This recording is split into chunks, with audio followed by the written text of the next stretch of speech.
The opinions expressed by the host and guests on Where Did the Road Go are their own and do not represent those of WVBR or its management. Our aim is to explore the fringe, lost civilizations, alternative science, the paranormal, and much more. Join us on the web at wheredidtheroadgo.com, where you can send us questions for our live or future guests via email or the live chat room. And remember to subscribe to us on iTunes. And now welcome to this week's edition of Where Did the Road Go? And this week on the show, from Sacred Geometry International, we have Randall Carlson. And if you have any questions for Randall, go to our chat room at www.wheredidtheroadgo.com, and I will pass them on as we talk. Links to Sacred Geometry International can be found there as well. Randall, are you with us? I'm there. I'm here, Dryas. All right. And can you tell us a little bit about Sacred Geometry International? Well, Sacred Geometry International was essentially established to make people aware of the enormous amount of cutting-edge research that's being done into various arcane traditions of knowledge. And using sacred geometry kind of is the focus for the thing, the matrix from which to understand it, because that's been part of my background is an interest stems from being a builder. I got interested in geometry very early on really in the early 70s, and then I began, again from the perspective of a builder, I became very interested in how ancient peoples around the world built things, the technologies they used, the design principles they used, and that's kind of what led me initially into the study of geometry, both as a practical art that I could use in my own building projects, but also as a key to understanding some of the motives of the ancient builders. And then I quickly discovered that it could be taken literally as a symbolic language. And my studies kind of went from there. I guess early on I was influenced by Buckminster Fuller, largely, as a lot of people were back in the 60s and the 70s. Built a couple of geodesic domes and had that experience in the early 70s. And just my studies sort of progressed through meeting teachers like Keith Critchlow, who was a British architect who was very instrumental in teaching people about the principles of sacred geometry, reading the works of John Michel, Robert Lawler, some of the getting into the study of the Kabbalah and realizing that there was an important geometric component to that. Then realizing that a lot of the esoteric traditions utilize geometry as a symbolic language. Then realizing that language itself had a geological underpinning to it that became one of the principal working methods of the Kabbalists, and that is translating words and names and phrases out of sacred writings into numbers, and then relating those numbers to each other by geometrical proportions. So I started teaching the subject of sacred geometry in the 1980s, early 1980s, and have been doing it off and on ever since, and carrying on my researches into that subject. I've always had an interest and fascination in earth science and astronomy, and quickly came to realize that many of the proportions, the sacred proportions that one finds embedded in architecture, the architecture of old, embody proportions that are found, of course, throughout the natural world and in the astronomical realm. And so one can find built into many of the sacred structures proportions that are derived from the study of astronomical relationships. And when I talk about astronomical relationships, I'm talking not only about spatial relationships, for example, the sizes and distances of the planets, but I'm also talking about temporal relationships in the sense that of orbital periods and rotational periods and so on.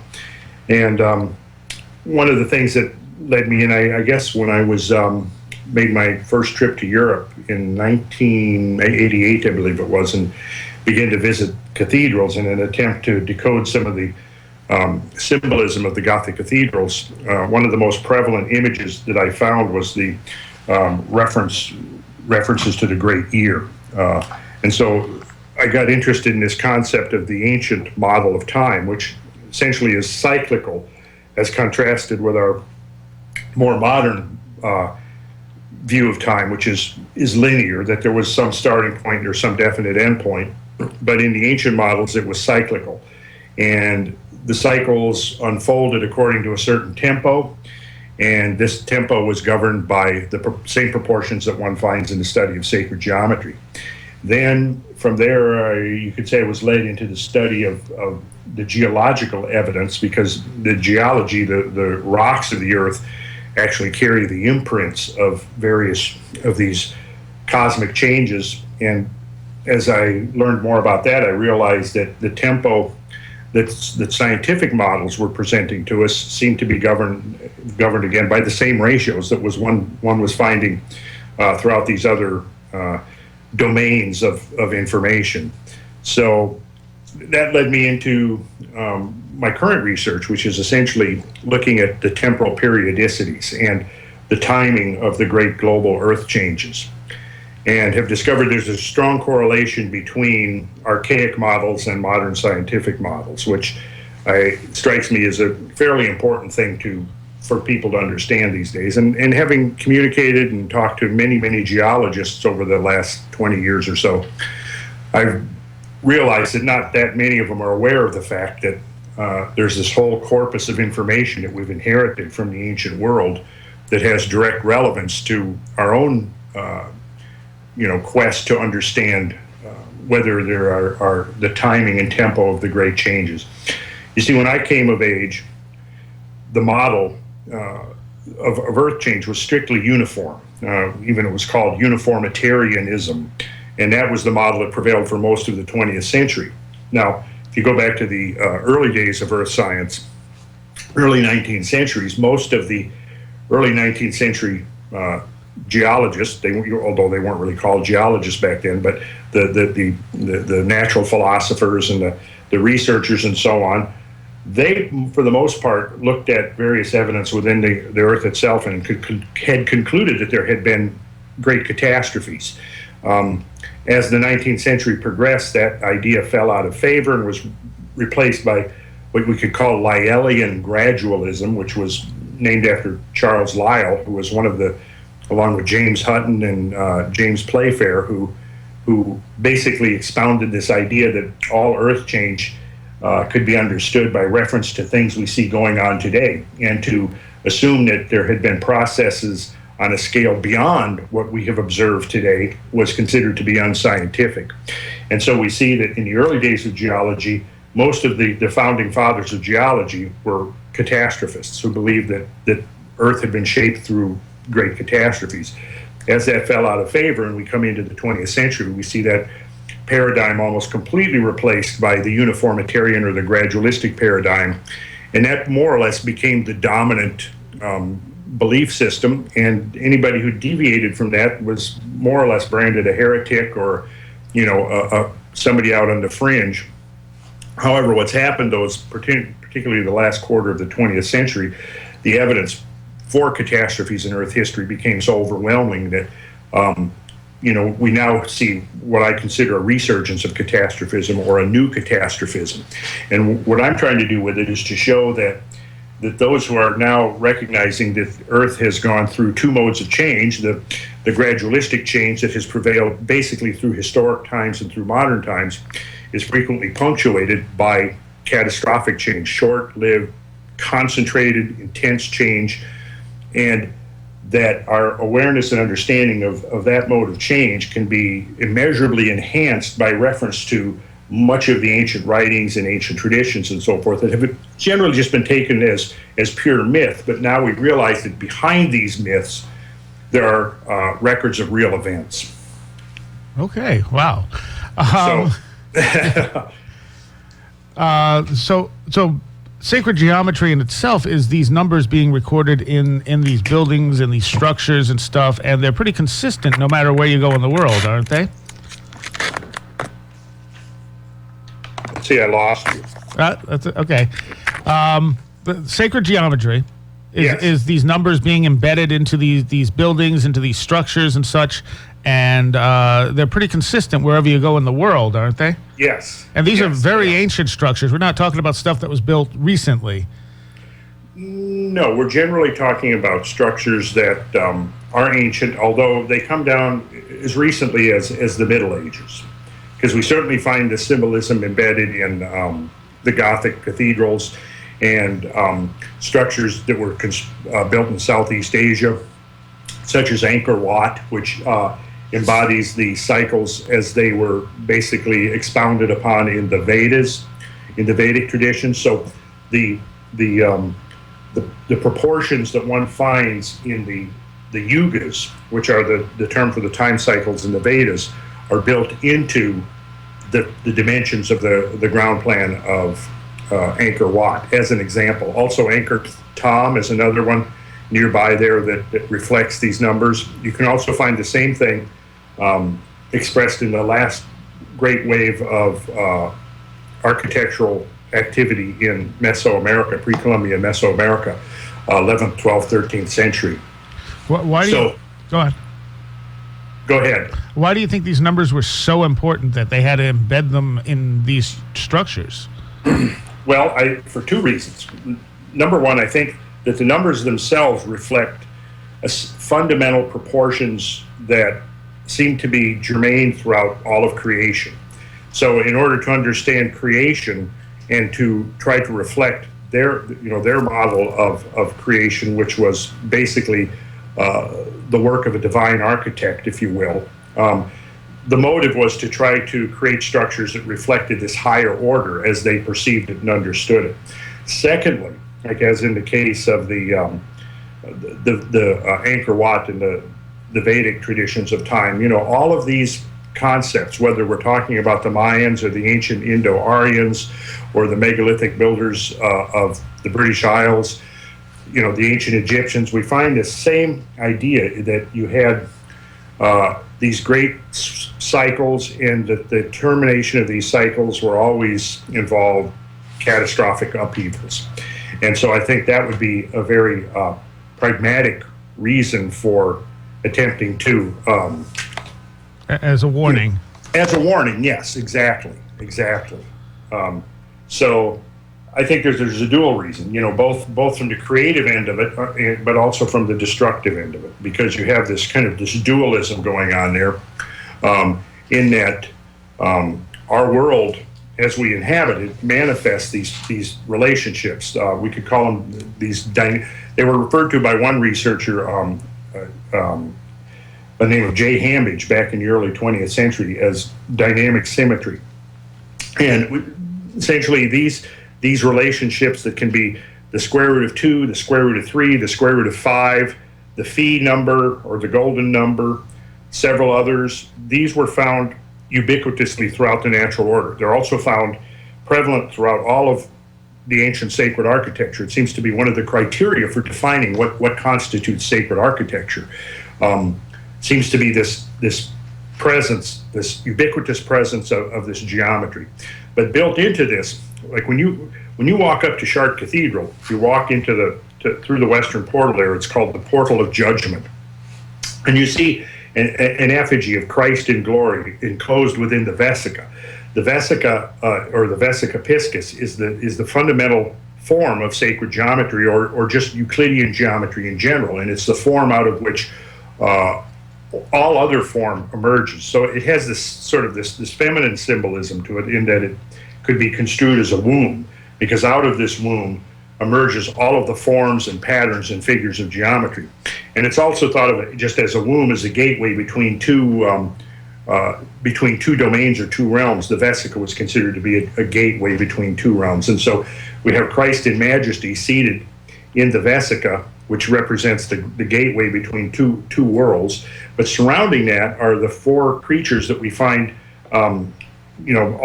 universally in some form or another, representing the four fixed signs of the zodiac. So you see, if you just Google Chartres Cathedral Portal of Judgment, I'm sure you'll get images of this, and you'll see a bull, a lion, an eagle, and a man representing, or rather, in this case, it's an angel. The bull being Taurus, the lion being Leo, the eagle representing Scorpio, because Aquila, the eagle, rises at the same time as the scorpion. and then the angel representing Aquarius. And what this actually represents is at least in my opinion, is that it represents the four fixed signs, or the four seasons, if you will, of the great year cycle, which is based on the precessional motion of the Earth's axis. And it does seem like ancient peoples were very, very keyed in on tracking this very, very subtle motion, which is, you could think of as the Earth's third motion. Its primary motion, obviously, is the rotation on its axis. The secondary motion is its yearly revolution about the sun. And these are obvious, because all of us, our lives are basically governed by these cycles. The day-night cycle, the yearly cycle. The yearly cycle may be less so now, but certainly agricultural people, and for most people in the world up to, the 20th century, their lives were heavily governed by the yearly cycle and the change of the seasons. Well, the idea, I think, here was that many of the ancient initiates were very much interested in the larger framework, the larger picture of things. And so, all of these structures, they have an astronomical component. There's a whole science that's emerged in the last 30 or 40 years called archaeoastronomy, which is looking at the astronomy that's embedded in these structures. So they not only encode geometric relationships, they also encode astronomical relationships. And so you look at Stonehenge being the most salient example. You would look at Stonehenge, and from the altar stone, looking out through the aperture of the sarsen stone ring over the heel stone, you see that there's this alignment built in. And this alignment marks the midsummer solstice. And you see there are 4 points within the annual cycle. Just, you could think of it as analogous between the annual cycle and the daily cycle. Just as you have dawn, high noon, dusk, and midnight in the daily cycle, you have spring, summer, winter, and fall in the annual cycle. But then in the great year cycle, you also have 4 seasons. Now, the belief was, at least from my reading into commentaries on myths and reading the myths themselves and so forth, is that the belief is that there would be, within that great cycle, there would be points of discontinuity, if you will. These points were like punctuation marks within to borrow the phrase from Stephen Jay Gould, the paleontologist who coined the phrase punctuated equilibrium to describe the progression of life on Earth. Essentially, what he was doing was just giving a new name to an ancient concept, that the normal pace of things is interrupted from time to time. Enormous changes happen within these windows, and then things settle out, and there's a new order of things, a new order of nature, a new order of the world, a new order of the ages, if you will. And in this model of the great year that's represented, I believe, on the portal of Chart, you have the 4 fixed signs. If you go back and now you begin to reconstruct the global change based on purely scientific models with no reference whatsoever to archaic models, what you find is that there's an extraordinary correlation. We can go back and we find that there's actually what was called the Baling-Alarod Younger Dryas transition, which is now dated at 12,900 years ago. And this is precisely half of a precessional cycle ago. So if we go back and if we take the great cosmic hand, the hand of the cosmic clock, which is the equinoctial line, and back it up 12,900 years ago, the vernal equinox would be standing right on the cusp of Virgo-Leo. And this is one of the key points within these archaic models. And now science has demonstrated that there was an extraordinary cataclysmic event that occurred pretty much right on that line. And it was this that began this basically 1,500 to 2,000 year shift of the planet out of the grip of the Great Ice Age or Glacial Age into this interglacial age that we're in now. And very few people realize or have ever really thought about how extreme and how the full extent of the global changes that occurred through this transition in the age of Leo, which would have essentially lasted from about 10,800 to about 13,000 years ago. But prior to this transition, we had an ice cap bigger than the one that now covers the South Pole, and it reached from the Atlantic to the Pacific and from the northern United States up to the Arctic Circle, and may have been up to 2 miles thick. So the entire region where you are now, where you are in Ithaca, was actually still under the ice sheet. You were near the southern margin of the ice sheet, but you were still under an ice sheet. South of where you were now, for a belt reaching across most of Ohio, would have been tundra, Ohio and Pennsylvania. Sea levels globally, for example, were about 400 feet lower. Well, you drop sea levels worldwide by 400 feet, and you've exposed most of the planet's continental shelves. And, so then when you end the ice age, you are essentially releasing all of that seawater that has been locked up for millennia in the ice sheet, and it flows back into the oceans and raises sea levels and drowns the continental shelves. So you go through this transition where you have, it's estimated that around 7 million square miles of land was locked up under ice, and this is both in North America and Northwestern Europe, as well as enlarged ice caps on Greenland. So what happened with the end of the ice age is the ice melted away, and it freed up 7 million square miles of land, surface, real estate, but at the same time it drowned a comparable amount. What's interesting, though, that if you found yourself suddenly transported back 15,000 years ago, and of course people did live then. We lived much longer than that. We lived many tens of thousands of years ago, we modern humans. But one of the prime habitable areas of the planet would have been, on the coastlines of the world, and also at the mouths of rivers. And of course, those areas are all now under 300 to 400 feet of water. So I confidently make the prediction that many of our advances in archaeology are going to come from marine archaeology and the discovery, to whatever extent these remains still exist, of human habitation along ancient coastlines going back 14, 15, maybe 20,000 years ago and longer. So was that the last great destruction, do you think, the end of the last ice age? Well, I think it's the end of the last ice age. If as our barometer of change, if we look at species loss, which is basically a function of habitat loss, there was a great extinction, a mass extinction of species that took place at the end of the last ice age, usually referred to as the mega mammals. Mm-hmm. And this includes, the woolly mammoths and the mastodons and the giant ground sloths, the saber-toothed cats, the giant beavers, the cave bears. I mean, literally, there was about, depending on how you divide them up, about 120 to 130 species of large mammal that went extinct during this age of Leo time, between about 10,800 and 13,000 years ago. Now, if you do a census of modern animals, and when we define a mega mammal as a mammal that weighs more than about 40 kilograms, which is about 100 pounds. So if we were to do a census of all the modern day mammals that weigh over 100 pounds, there are about 130 to 140 species globally, worldwide. And this is, of course, all of the familiar ones that we know, the lions and the tigers and the bears and the moose and the deer and the wolves and the caribou and all of these. Sum them all up, we've got about, let's say, roughly 130 species. Okay, well, that's about the same number that went extinct globally 13,000 years ago.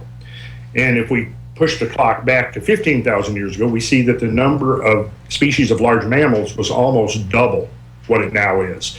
So if we were going to eliminate an equivalent number of species from the planet today, as we lost 13,000 years ago, we basically wouldn't have any animals left over 100 pounds in body weight. So that kind of gives you an idea of the severity of it. In order to find an equivalent extinction event, we have to go back to what's called the Hemphillian event, which actually dates to about 5 million years ago. So interestingly, this event that occurred between, say, around 12 to 13,000 years ago, I think in terms of species loss, and again, that being a function of habitat loss, has been the most severe in 5 million years. Now, there have been destruction since then. I think the evidence is emerging that there have been some pretty extraordinary destructions, even within what's called the Holocene, which is the interglacial epoch that we're in now. The glacial epoch is usually called the Pleistocene, and most of the dates given for the Pleistocene place it at beginning around 2.6 million years ago, right? 2,600,000 years ago. And what defines the Pleistocene, in contrast to the previous epoch, the Pliocene, is this onset of this cyclical swinging back and forth of the planet between glacial and interglacial ages. And some estimates have placed the the number of oscillations up to 30 or 40 in the last 2.5 million years. That maybe 40 times the planet has shifted into a glacial age and shifted back out again. The previous Pliocene age was basically marked by a long period of stability and warmth and high sea levels without this oscillating climate. So there was something that changed, something that affected a very fundamental change in the way the planet operates around 2.5 million years ago. And my suspicion would be that whatever it was extraterrestrial. That what we're seeing in Earth is a response to a change in the extraterrestrial environment.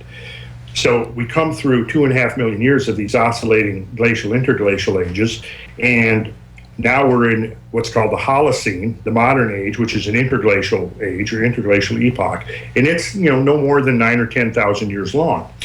As the record is now being reconstructed of the last, let's say, 500,000 years, going back where we can reconstruct it with a high degree of accuracy mostly based upon ice cores extracted from Greenland and Antarctica, but also from sea,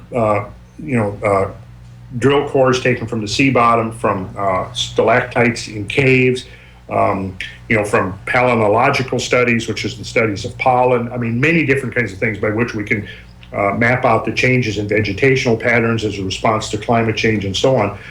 What we discover is in its own way a bit sobering, and that is the periods of interglacial warmth and relative climate stability have been very short duration. In fact, you could say that the current Holocene, the one we're in now, out of the last, at least based on the Greenland ice cores, which gives us a high degree of resolution back to about 250,000 years, the Holocene, the present period of relative warmth and stable climate, is the longest period equivalent to that of the last 250,000 years.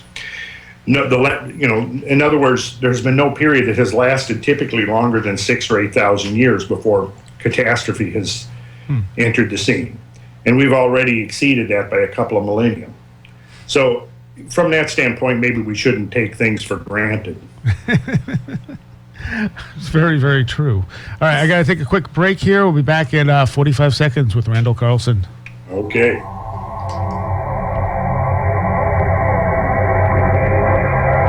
The opinions expressed by the host and guests on Where Did the Road Go are their own and do not represent those of WVBR or its management. Join us on the web at wheredidtheroadgo.com, where you can send us questions for our live guests via email or the live chat room. You can also check out our upcoming schedule, blog, links section, book reviews, videos, and links to our Twitter, Facebook, iTunes, and much more. That's wheredidtheroadgo.com. And this week we have Randall Carlson, and we've been talking about the cycles of catastrophe. And are you familiar with Robert Schoch's latest work? Yes, I am. I'm definitely familiar with that. I know Robert fairly well. What do you think of his theories on the sun ending the last ice age? Well, I would have a discussion with him about that. It's a very interesting possibility, and I think it's plausible. If you read his book, you see that at the end he does sort of leave the door open, though, to an impact or a series of impact events, which is the explanation I think I would be more inclined to for a number of reasons. But yeah, I mean, I have a great deal of respect for Robert's work, and I've read his book with great interest and would actually like to reread it and follow up some of his sources, which I haven't had a chance to do yet. I certainly think that the mechanism that he invokes is a plausible mechanism, and it's probably been one of the factors as we go. I think probably we could perhaps look at. In fact, interestingly, there are some arcane traditions that would seem to imply that there are significant enough solar changes to invoke responses here in the terrestrial environment. But also, clearly, I think impacts of things from space is to me is the dominant one right now. But certainly also large volcanic events as well certainly can have the capacity to dramatically change the climate. Now I have heard you talk about how fast the ice caps melted, and you, I believe, said that they melted faster than we can actually explain. Yes, that's true.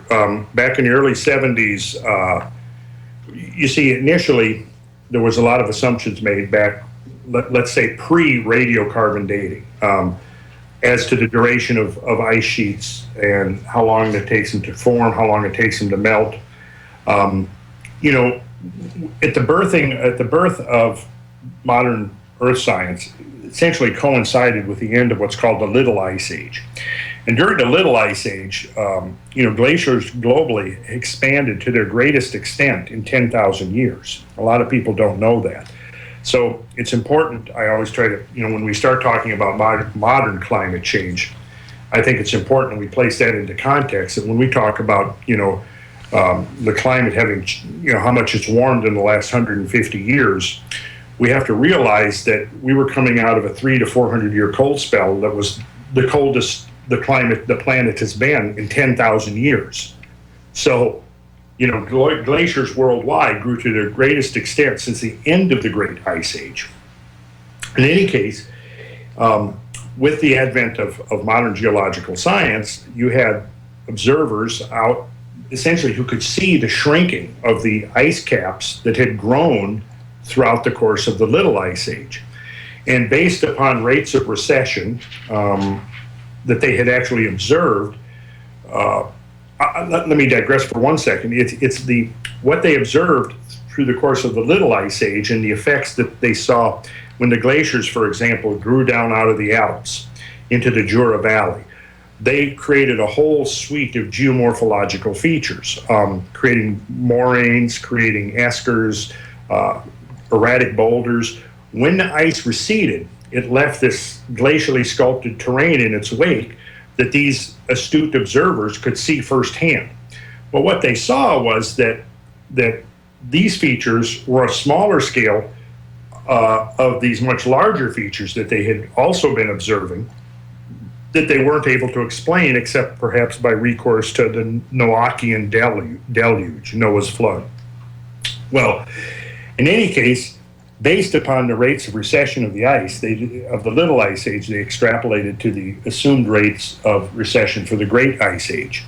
And, once they became aware of the full extent of how vast these ice sheets were back 14, 15 to 20,000 years ago, it took a generation or two to come to this awareness of the full extent of the ice, primarily due to the work of Louis Agassiz, who was considered the godfather of glaciology.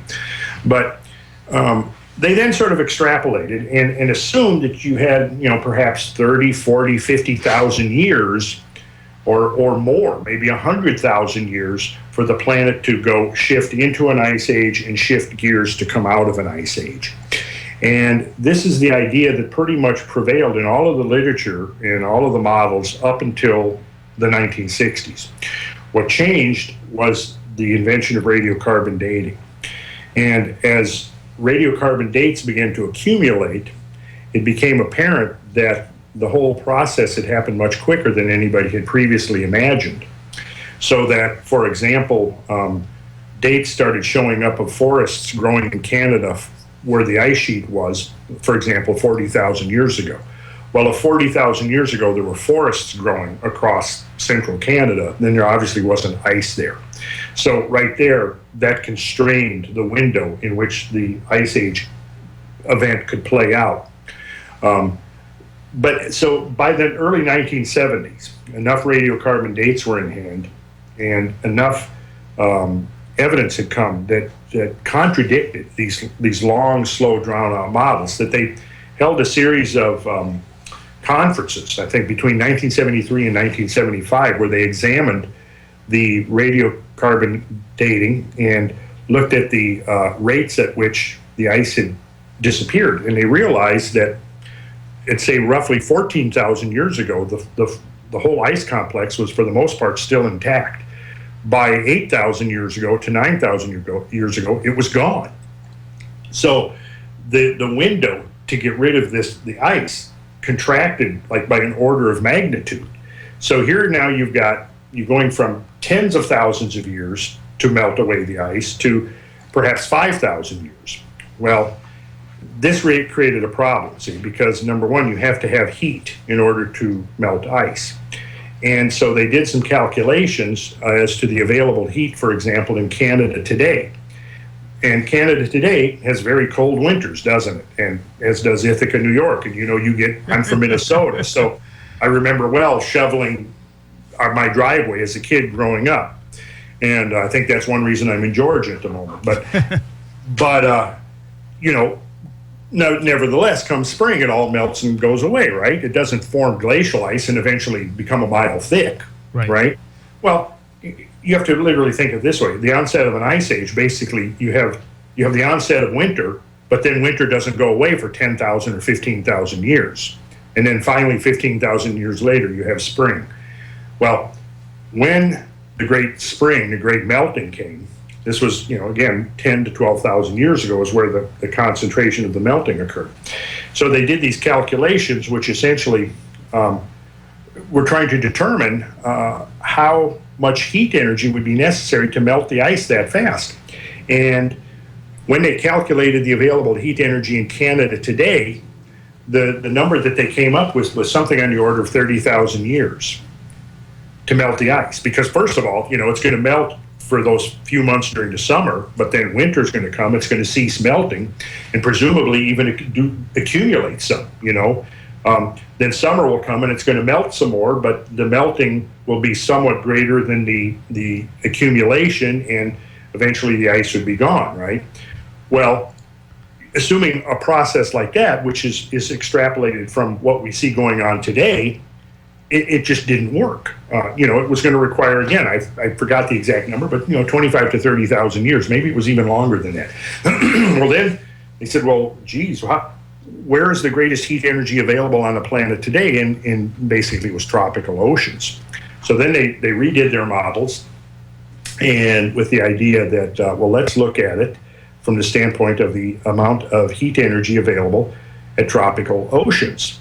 And what they realized was, even at tropical oceans, it was still going to take nearly 20,000 years to melt the ice. So here you've got this conundrum now, and essentially they called it the energy paradox. This was the term they used for it in the literature. They talked about the energy paradox, and they said, well, there's obviously an error in our data somewhere, so we're going to put it on the shelf and we'll get back to it when we have more information. And basically, they haven't gotten back to it. And if anything has happened in the interim since the early to mid 70s, it's that we've further constrained the window during which the ice melted. In fact, what the Greenland ice cores seem to show now is that there were two things. The Greenland ice cores show that there were two extreme warming events. All right. Also, studies of sea level rise show that there were two what they call CREs. CREs stands for catastrophic rise events. And there were apparently two of these extreme pulses of meltwater influx to the oceans, the global oceans, which they term catastrophic rise events. It appears that these two thermal events recorded in Greenland ice cores correspond with the CREs, or catastrophic rise events. So in a sense, you had a large bulk of the ice melting over an extremely short period of time. And if we look at the geomorphic effects of that, I think that it's borne out that we have just extreme melting on a scale that's really almost impossible to visualize. I've spent the last 20 years trying to construct scenarios in my own mind. So I've traveled with some of my friends and colleagues over most of North America, looking at the consequences of this catastrophic melting, and essentially have traced it along the southern margin of the ice sheet from the Atlantic Ocean to the Pacific Ocean. That's what brought me up to your area back in 2001 and looking at the origin of the Finger Lakes, which I'm sure, you're at the southern end of Lake Cayuga, right? Yes. Yeah. Okay, well, have you ever thought about the origin of that beautiful? Well, I think the official story is that it was carved out by glaciers, and the remaining ice melted in place, forming the lakes where there were gorges, where the biggest gorges were. Well, that's the official story, but the official story doesn't really hold up, basically, for the last 20 years. There was work done in the late 80s and early 90s, where they did the first seismic reflection profiles of the lakes, basically all of the lakes, but the two most particular that I think they focused on was Cayuga and Seneca because they're the biggest lakes. Right. They correlated the seismic reflection profiles with drill cores that were taken from the bottom. What they discovered, like in the case of Lake Seneca, the bottom, the bedrock, the bottom of the lake itself is sediment. But you take the sediment out, there's 900 feet of sediment. And when you take the sediment out, the bedrock trough that the lake is in is actually 1,000 feet below sea level. And then there's 900 feet of sediment.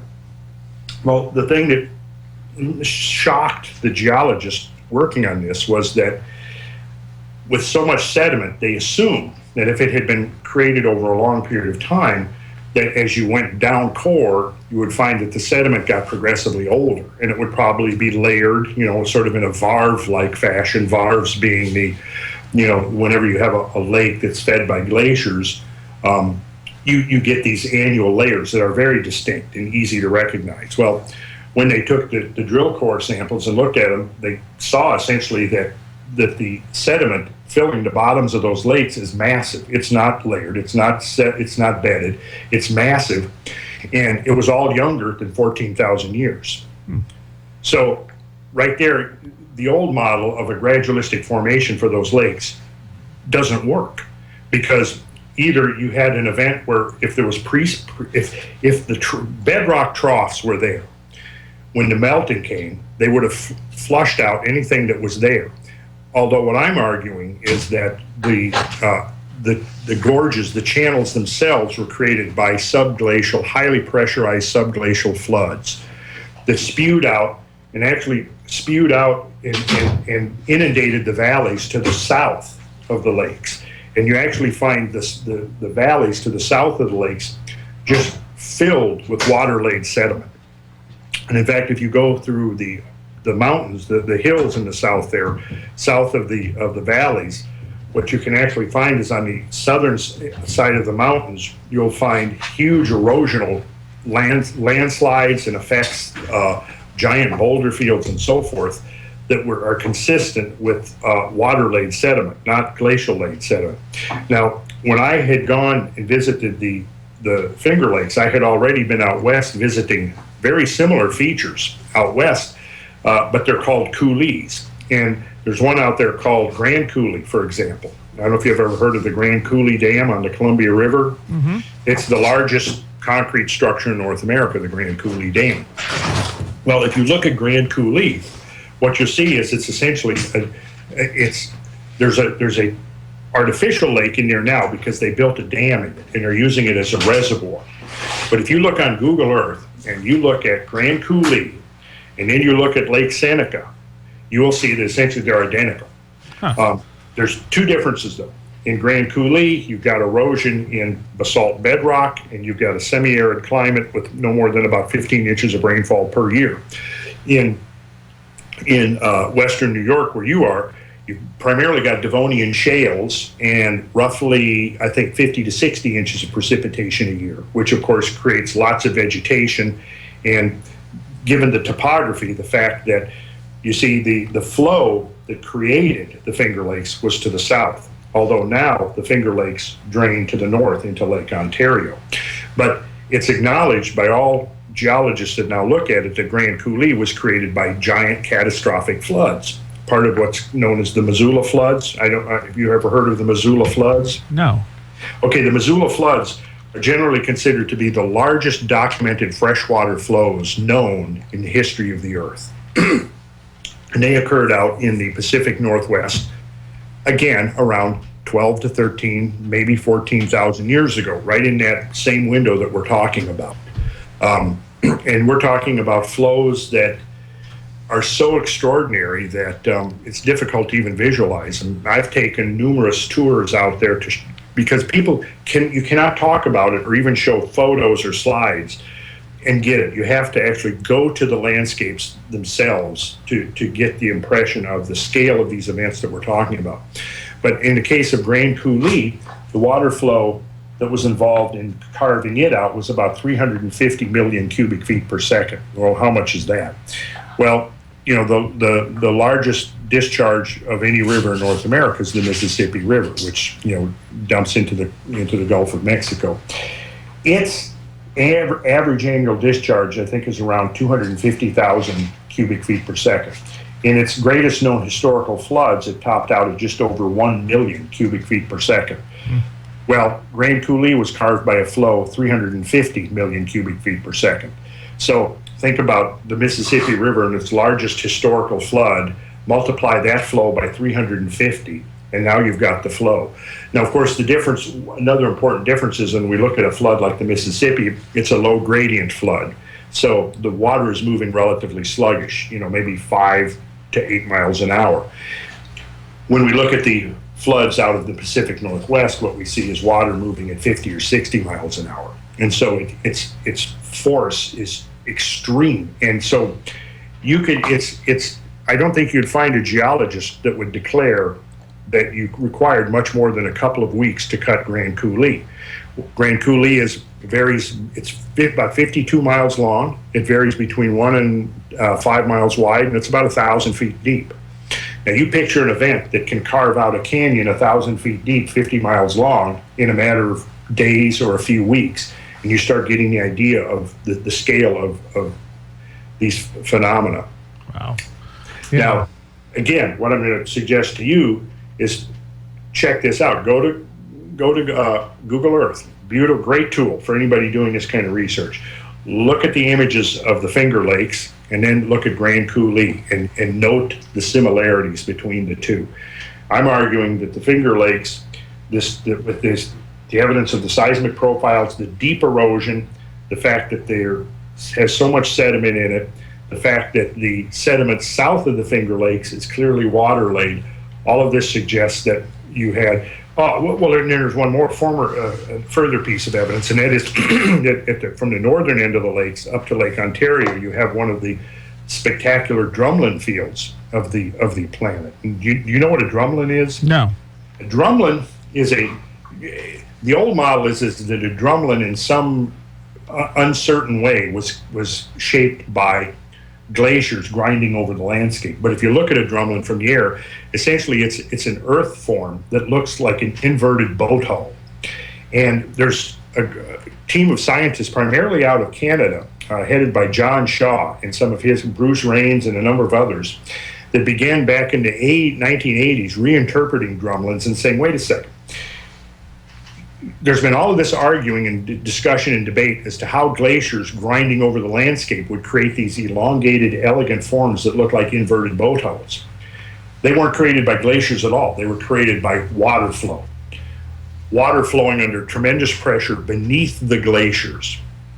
Well, this has been a very controversial idea because, even in science, ideas become entrenched. You get dogmas. People who challenge the dogmas are frequently considered to be heretics.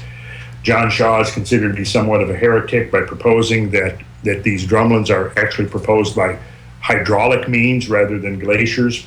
His primary criticism has come from those who said, well, the amount of the volume of water that you require couldn't exist as a reservoir beneath the ice. For example, one of the great floods that he documented, he calls the Livingstone Lake event, which essentially gushed out of central Canada, the area of Manitoba and Ontario, gushed down over what is now the Missouri River Valley and would have flowed down the Mississippi.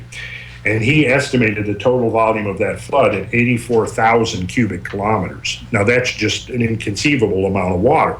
His critics said there's no way that you could have that volume of water.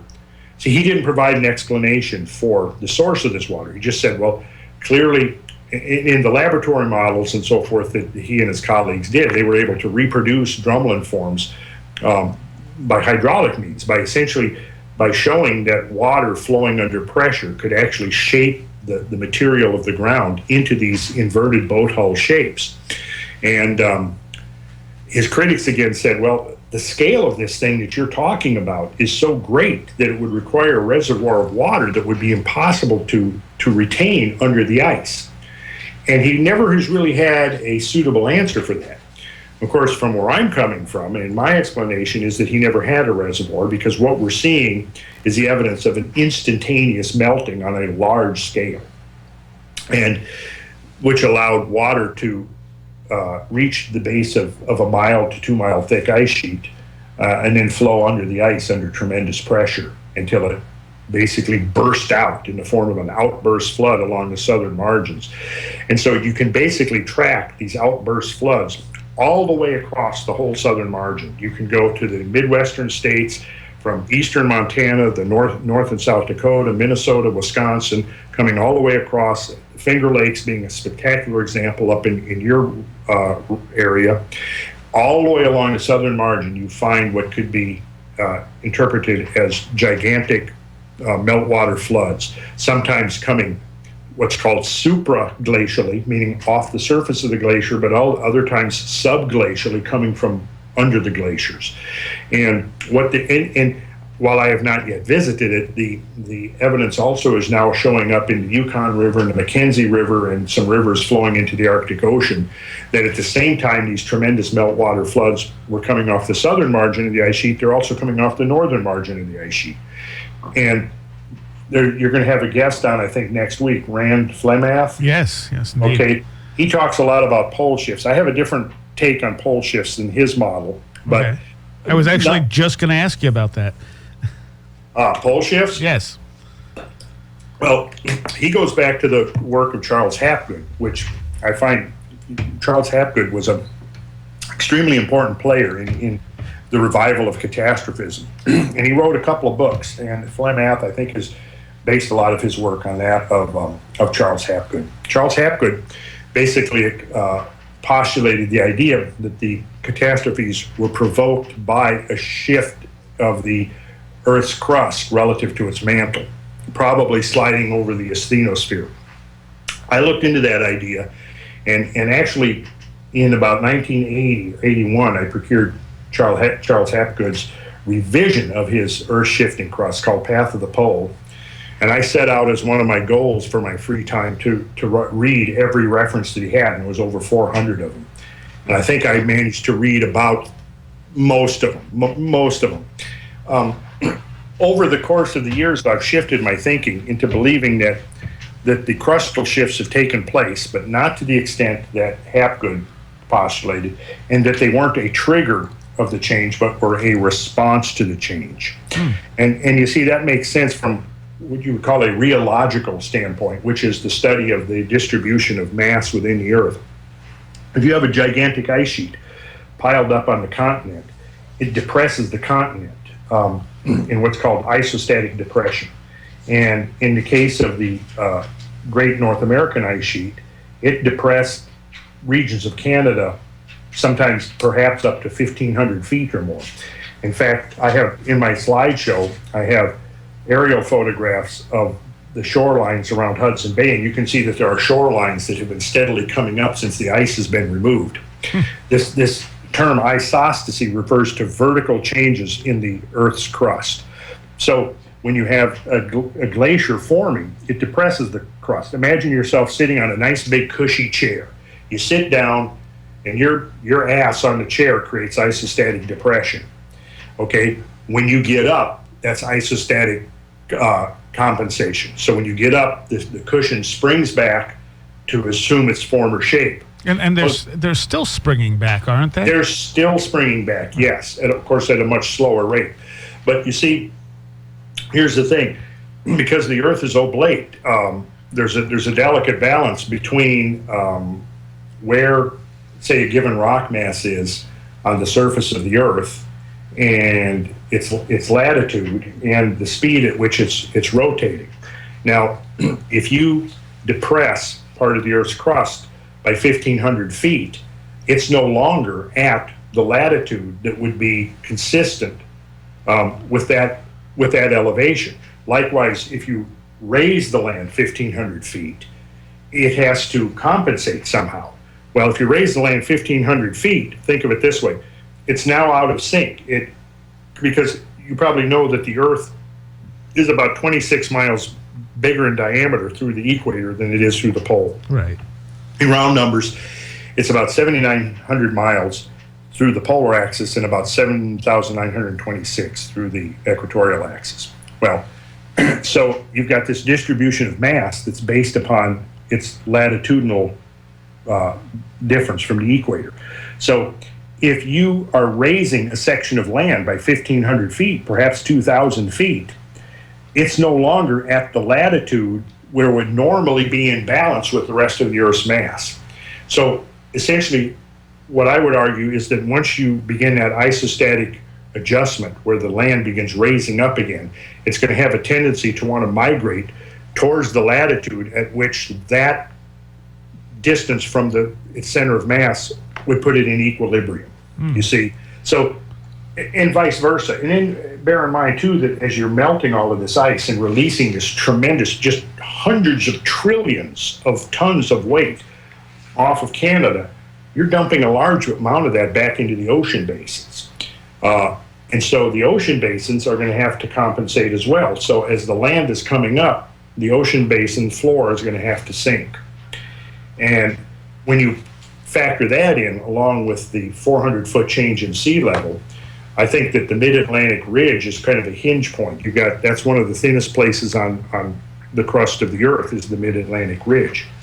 There is empirical evidence suggesting that there was an enormous subsidence of the Earth's crust centered along the mid-Atlantic ridge that was a consequence of the loading that took place with the melting of the ice and the replacement of the ocean water by coming up 400 feet.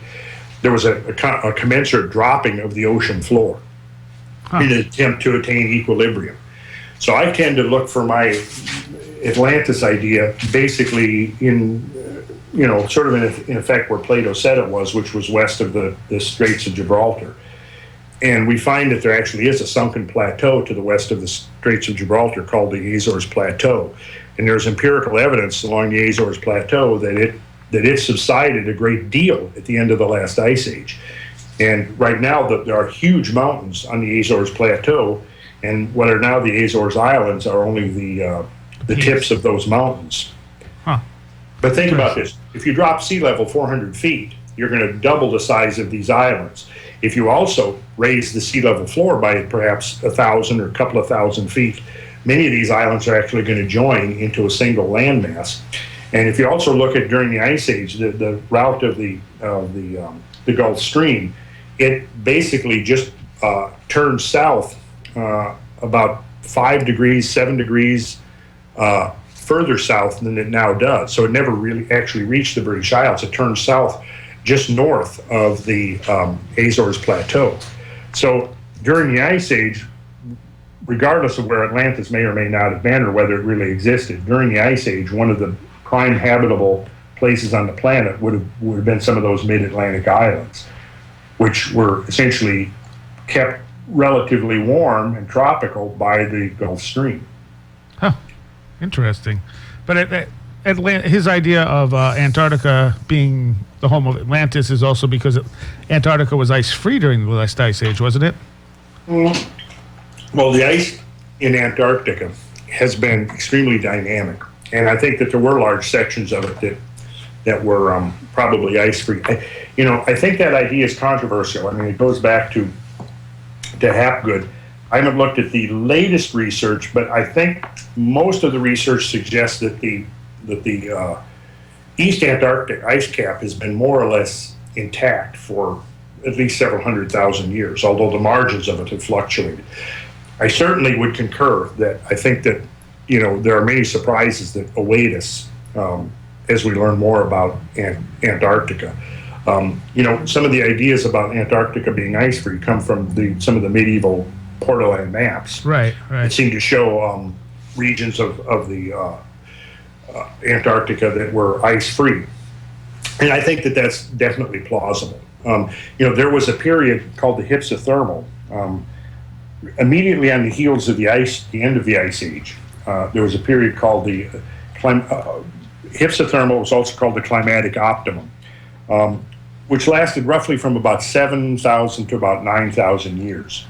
All the evidence in hand now suggests that during that climatic optimum, sea levels were higher than now, climate was substantially warmer than now, and it's very possible that during that climatic optimum, that large regions of that the ice receded considerably in certain portions of Antarctica, leaving portions that are now, because when I mentioned earlier the Little Ice Age. Well, it appears now that the Little Ice Age was a global cooling. A global cooling like that would probably cause an expansion of the Antarctic ice sheet, right, compared to where it was during the hypsothermal. But now the hypsothermal was or climatic optimum was the climate period from, like I said, from about 7 to about 9,000 years ago. This would have been the period that has often been referred to as the period of the goddess, because this is the dating when so many of these goddess effigies show up. It was apparently an interesting time because, come post-Ice Age, it was almost as if the birth of the modern age was so traumatic that then there was a period of 2,000 or 3,000 years of very benign climate. That essentially this would have been the period of climate where, the time during Earth history when it would have been necessary to be fruitful and multiplied. Right. Because my suspicion is that the human population most likely crashed just like the rest of the mega mammals. Yeah. And I always wondered if the texts like that were made almost as a survival guide for the species. If the what? If texts like the Old Testament and stuff were written as a survival guide almost. I think that's a great way to put it. That would be my take on it for sure. I think, and that's one of the reasons why it was considered so important to preserve some of these ancient writings, and why, for example, so much of this kind of information was encoded in the form of architecture. Because where papyrus or paper isn't going to last, architectural stonework is going to be much more durable. Right. And so I think by encoding this symbolism into the architectural monuments and so forth. I think that's a great way to put it. Okay, we're almost out of time. I do have a couple other quick questions for you. Sure. First of all, you're on WVBR FM Ithaca. The Last Exit for the Lost is coming up next in about 5 or 10 minutes. One of the things, you have a DVD lecture hour, 2 DVD, 4-hour lecture. Yes, go on. Do. And it covers a lot of this material we've been talking about. And it does, and it seems like it barely scratches the surface at the same time. Oh, that's true. It barely scratches the surface. I have 40 years of accumulated research into all of this kind of stuff. I have literally, I probably 10,000 or 12,000 slides of features and things that I've taken over the years. But what you got was the first rough copy, the rough draft, if you will, the editor's copy. Now we're coming out with the upgrade, the improved version, and that's going to be available very soon, probably within the next couple of weeks. Okay. And so we're pretty pleased with that. Cameron and I have been working through that. We were actually in different states during the first part of the creation of it, and so I was not available. Now we've been going through slide by slide and getting everything real tight and putting in new graphics and new imagery, and a lot of this stuff that we've been talking about, would become is in there. So I have graphs and charts and photographs. I've taken photographs from the ground. I've got aerial photography that I've done. We've gathered together NASA photography so that you can get multiple perspectives on some of these things that we're talking about. I think it's going to be a pretty rich source of information for anybody who finds this kind of subject matter fascinating. And I have to say, even as a rough draft, the quality of it is fantastic. I've seen a lot of lectures that have been taped, and they don't get good audio sometimes. And what you guys put together, even as a rough draft, is very high quality. Well, wait till you see the improved version. It's going to be great. And then, awesome. We've got. We're also good for those who are interested in the sacred geometry end of it. We're going to be doing a series of online classes coming up where we basically take people through, starting at the very most rudimentary level and taking them through the whole process, sort of in the same format as in the ancient Platonic Academy or in the Pythagorean lodges. Hands-on, and it'll be instruction, and it'll be guided exercises and so forth. And then, of course, we're also always adding new material to the website itself.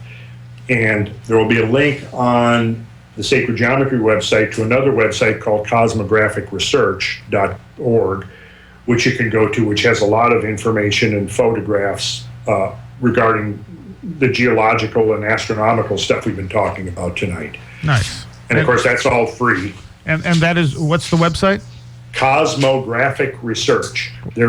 Okay, what's your website so people? Well, that's it. Cosmographic Research. Oh, okay. What's the sacred? And then sacredgeometryinternational.com. Okay, that was the one I was looking for. Yeah, and those links are on there, right Yes. on the homepage to the others. And then there should be a link to my building website as well. Okay, and one of the things you talked about, one of the questions I had for you, one of the things you talk about in that lecture is you said that the pyramids could potentially be older than they believe. Well, yes, perhaps the Great Pyramid is, and I keep open about that. I am convinced by Robert Schoch and John Anthony West's research that the Sphinx is much older than conventional chronologies. When I visited there in 2010, I was able to see for myself and came away completely convinced that was the case. And in fact, I think Robert, in a lot of his public pronouncements, is overly conservative in his estimates as to the date of the Sphinx. To me, I think it has, based on the amount of erosion that we've seen on, not so much on the Sphinx, because they're doing these reconstructions. They're doing they're refacing the Sphinx, which to me is basically just covering up the real message of the Sphinx. But to our advantage, the quarry out of which the blocks were removed, the quarry walls are still there, and they retain the effects of the erosion, which to me has all the earmarks of severe water erosion. It's consistent with evidence that there was also, during the same window of time at the end of the last ice age, extraordinary floods coming down the Nile. Many of the great wadis that open onto the Nile, which are now dry, show evidence of gigantic hydrologic events, gigantic boulder fans at the mouths of the wadis that are only consistent with huge floods. And I think that basically the Sphinx had to have already been there when the flooding occurred in Egypt. And the flooding has been well dated now to, between 12 and 13,000 years. Right. And I think that sets a minimum age for the Sphinx. I find these attempts on the part of conventional Egyptologists to dismiss or ignore the geological evidence to be pretty weak, actually. Yeah. What makes you think the pyramid might be older?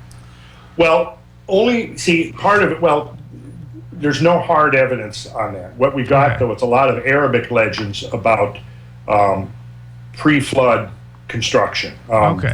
Surus was the name, for example, in one of the Arabic legends. There was a king, Surus, who had a dream, a premonition that there was going to be a great flood. So he built the pyramid as a repository of knowledge. And, of course, that the casing stones have, for the most part, been all stripped off. Yeah, I was going to ask about that, too. And, when you look at the legends and some of the early accounts, I think they were stripped off in the 1100s. There was an earthquake in northern Egypt that flattened a lot of the buildings in Cairo. And up until that time, there had been efforts to try to penetrate the pyramid without success.